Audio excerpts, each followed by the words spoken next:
আমরা জানি পানিতে ডুবে মারা গেলে শহীদি মর্যাদা পায়। সম্প্রতি এক কৃষক 500 টাকা বাজি ধরে 100 ডুব দিতে গিয়ে মারা যান।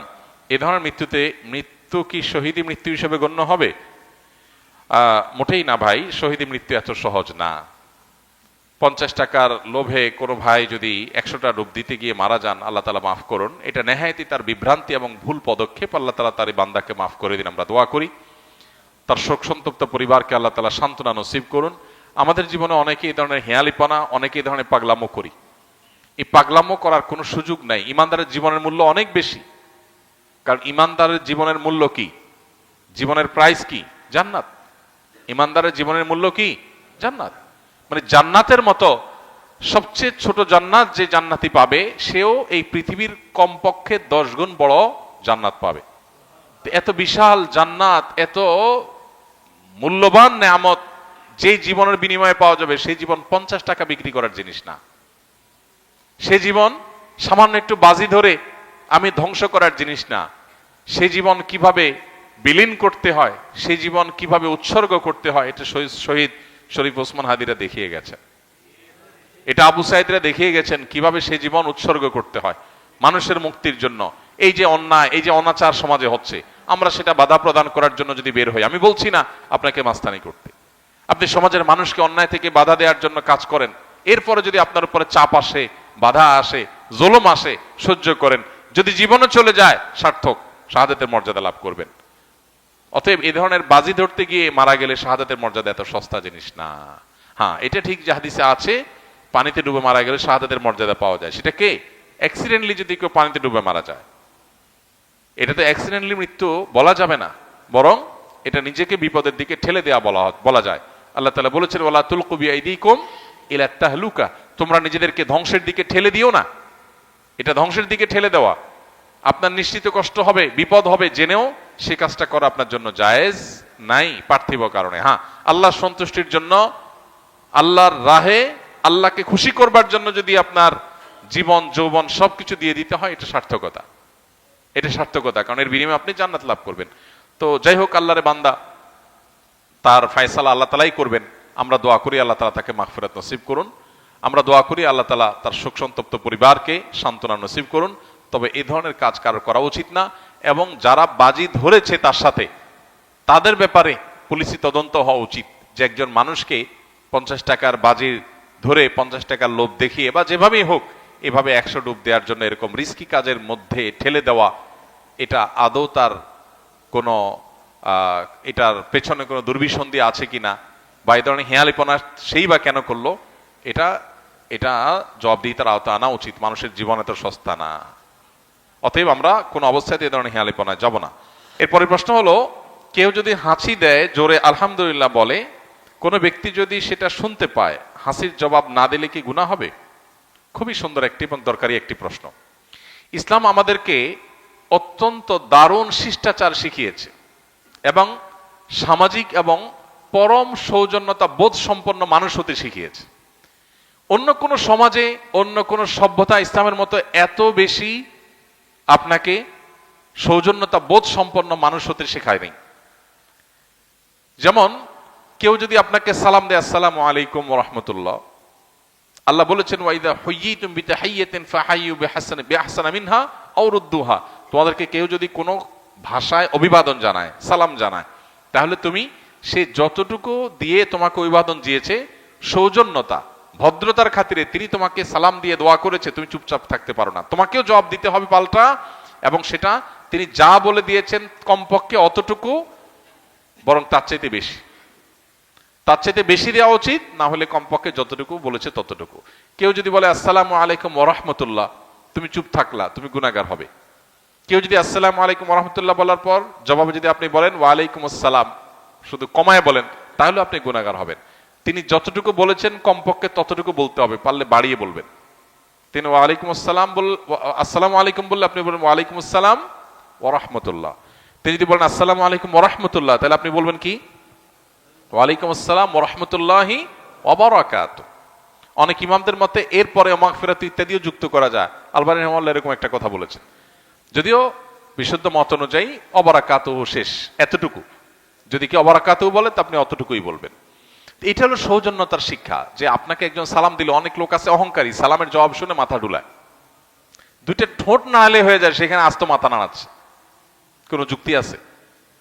যে কাজ দুই ঠোঁটে করা যায় সেটার জন্য সে কি করতেছে? পুরো মাথা নাড়াচ্ছে। অনেকে মাথাও নাড়ায় না অহংকারের কারণে, এটা গুনাহ। সালাম দেওয়া কিন্তু ওয়াজিব না, কিন্তু সালামের জবাব দেওয়া ওয়াজিব। এবং জবাব মনে মনে দিলে হবে না, শুনায় দিতে হবে, কারণ শুনায় না দিলে লোকটা মনে কষ্ট পাবে। শুনায় না দিলে লোকটা মনে করবে আমি সালাম দিলাম, আমাকে ইগনোর করলো। তো আপনাকে এই সৌজন্যতা ইসলাম শিখিয়েছে। ঠিক একইভাবে কেউ যদি হাঁচি দেয়, এখন বিজ্ঞান গবেষণা করে বের করেছে, বহু বৈজ্ঞানিক গবেষণা আপনার অনলাইনে খুঁজলে পাবো, যে মানুষ যে হাঁচি দেয়, এই হাঁচিটা মানুষের স্বাস্থ্যের জন্য ভালো। হ্যাঁ, অনবরত ঠান্ডার কারণে হাঁচি, সেটা তো অসুস্থতা, কিন্তু স্বাভাবিক যে হাঁচি, মাঝে মধ্যে হাঁচি হওয়া, এটা মানুষের স্বাস্থ্যের জন্য ভালো। হাঁচির ফলে মানুষের শরীর নির্ভর হয়ে যায়, নানান দিক থেকে মানুষের উপকারিতার পেছনে আছে, বিভিন্ন বৈজ্ঞানিক গবেষণা আছে, অনলাইনে বহু আর্টিকেল খুঁজে পাবেন। তো এই হাঁচি যে মানুষের জন্য ভালো এবং উপকারী একটা বিষয়, এই জিনিসটা তো আমরা জানতাম না। নবী সাল্লাল্লাহু আলাইহি সাল্লামের একটা হাদিস আছে, ফাইন্না শাইতানা ইয়াবিতু ফি খাইশুমি আহাদিকুম, মানুষের নাকের যে বাঁশি উপরের অংশ, এখানে শয়তান বসবাস করে, লুকায়ে থাকে, মানুষের শরীরকে প্রভাবিত করে, তাকে খারাপ দিকে ডাইভার্ট করে। তো হাঁচির পর মানুষ শারীরিকভাবে যেমন সুবিধা পায়, স্পিরিচুয়ালি মানুষ উপকার হয়। এই জন্য সে আল্লাহর কাছে শুকরিয়া জানিয়ে বলবে আলহামদুলিল্লাহ। হাঁচি আসলে কি বলবে? আলহামদুলিল্লাহ, আল্লাহর প্রশংসা করবে, কারণ এটা তার জন্য পজিটিভ, ভালো একটা জিনিস হয়েছে। যখন কেউ হাঁচি আসার কারণে আলহামদুলিল্লাহ বলল, তখন যিনি হাঁচি শুনতে পেয়েছেন বা হাঁচির দাতার আলহামদুলিল্লাহ শুনতে পেয়েছেন, তার উপরে আবশ্যক হয়ে যায় জবাব দেওয়া। এই যে সৌজন্যতার শিক্ষা। হ্যাঁ, হাঁচি যখন আসবে, হাঁচির ফলে নাক থেকে অনেক সময় ময়লা বের হয়, পানি বের হয়, গন্ধ ছড়াতে পারে, আশপাশে মানুষের কষ্ট হতে পারে।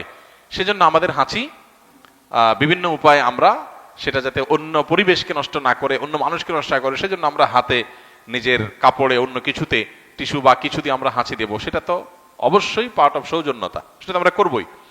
হাদিস নবী সাল্লাল্লাহু আলাইহি ওয়াসাল্লাম শিক্ষা দিয়েছেন, আলহামদুলিল্লাহ যদি কেউ বলে হাঁচি দেওয়ার পর, আপনি যদি শুনতে পান তার আলহামদুলিল্লাহ, তাহলে আপনার উপরে আবশ্যক, আপনি কি করবেন? তাকে বলবেন পাল্টা ইয়ারহামুকাল্লাহ। কেউ যদি হাসি দিয়ে আলহামদুলিল্লাহ বলে, আমরা কি বলবো তাকে? ইয়ারহামুকাল্লাহ, মানে আল্লাহ তোমার প্রতি রহম করুক। ওই ব্যক্তির আবার কর্তব্য হলো যে সে যে আমার হাসির জবাব শুনে আমাকে দোয়া দিল, আল্লাহ তোমার প্রতি রহম করুক বললো, তাহলে আমিও তার প্রতি দোয়া নিবেদন করব। তখন তার জন্য কর্তব্য হয়, তার জন্য অর্থাৎ যে হাসির জবাব শুনে ইয়ারহামুকাল্লাহ বললো, তাকে একটা দোয়া দেওয়া। কি সেটা? ইয়াহদিকুমুল্লাহ ওয়া ইউসলিহ বালাকুম। বাস এতটুকু এন্ডিং, এরপর আর পাল্টাপাল্টি নাই, তাহলে তো সারাদিন দিতে থাকতে হবে। তাহলে আলহামদুলিল্লাহ বললে হাসি দেওয়ার পর জবাবে কি বলতে হবে? ইয়ারহামুকাল্লাহ। ইয়ারহামুকাল্লাহ শোনার পর যিনি হাসি দিয়েছেন তার আবার জবাবে কি বলতে হবে? প্রত্যুত্তরে কি বলতে হবে? ইয়াহদিকুমুল্লাহ ওয়া ইউসলিহ বালাকুম। কত চমৎকার অর্থবহ দোয়া। আল্লাহ আপনাকে হেদায়েত দান করুক, সঠিক পথ দেখাক, এবং আপনার অবস্থা সংশোধন করে দিন, আপনার অবস্থা ঠিকঠাক করে দিন। একটা দোয়া। আমরা তো কত কথাই বলি, আজকাল দেখবেন একজন আরেকজনের দেখা হলে একটু বেশি আধুনিক হয়ে যাচ্ছি, তো আমরা দিন থেকে সরে যাচ্ছি, এটার নাম দিছে আধুনিকতা। তো দেখা হলে বলে হাই হাই হাই বাই করলে কি হবে? আসসালামু আলাইকুম বললে আপনার প্রতি শান্তি বর্ষিত হোক, আমি একটা দোয়া করলাম, আমি দোয়া করার মধ্য দিয়ে তার প্রতি কল্যাণ কামনা করলাম। সমাজে সবাই সবার কল্যাণ কামনা করলে সমাজটাই তো জান্নাতে পরিণত হয়ে যাবে। হাই বললে কি লাভ হবে? হাই ভাই, হাই ফাই বললে কি লাভ হবে? তো ইসলাম আমাদেরকে যে শিষ্টাচার শিখিয়েছে, এর চেয়ে যৌক্তিক কোনো শিষ্টাচার নাই। এই জন্য হাঁচির জবাব শুনে আমরা ইয়ারহামুকাল্লাহ বলবো, এটা অনেকে জানি না, এটা আমাদেরকে করতে হবে, এটা কিন্তু আবশ্যক। এটা মিন হাক্কিল মুসলিম, কোন মুসলিমের প্রতি আপনার কর্তব্যের অংশ হলো হাসির জবাব শুনে তার জন্য দোয়া দেওয়া। তাহলে চেষ্টা করবো তো ইনশাআল্লাহ। ছোট ছোট বাচ্চাদেরকে শিখাই দেবো আমরা, তারা এই রেসপন্স করা শিখবে, এই সৌজন্যতা শিখবে, এই ভদ্রতা শিখবে। যে একজন হাঁচি দিয়ে আলহামদুলিল্লাহ বলেছে আমি শুনেছি, তাকে বলবো ইয়ারহামুকাল্লাহ, শুনে বলতে হবে, মনে মনে না। আবার যিনি আলহামদুলিল্লাহ বলেছেন, হাসি দিয়েছেন, তিনি বলবেন ইয়াহদিকুমুল্লাহ ওয়া ইউসলিহ বালাকুম। এই একটা সুন্নাত আমাদের সমাজ থেকে হারিয়ে গেছে, আমরা অনেকে জানিও না। এটা বিস্তার করবো তো ইনশাআল্লাহ। এটা আসসালামু আলাইকুম প্রিয় ভাই বন্ধুরা, ভিডিওটা আশা করি আপনাদের কাছে অনেক সুন্দর লাগছে। আমাদের পছন্দের যে মাওলানা আমাদের যে কথাগুলো বলছে, আশা করি এই কথাগুলো অবশ্যই আমাদের এই বুকের ভিতরে গেঁথে গিয়েছে, আমাদের ব্রেনের ভিতরে কথাগুলো অবশ্যই ঢুকে গিয়েছে।